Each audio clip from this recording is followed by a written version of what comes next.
Hindi gaano kalaki yung butas pero sobrang laki ng ahas na sa loob.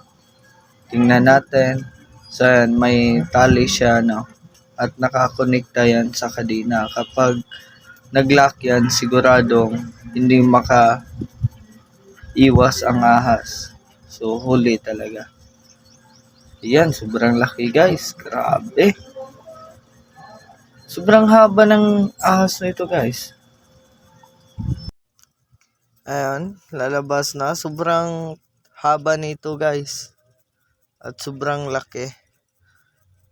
Hindi, parang useless lang yung tali guys, no? Parang hindi siya na lock para makuha yung ahas. Ayan, sobrang haba.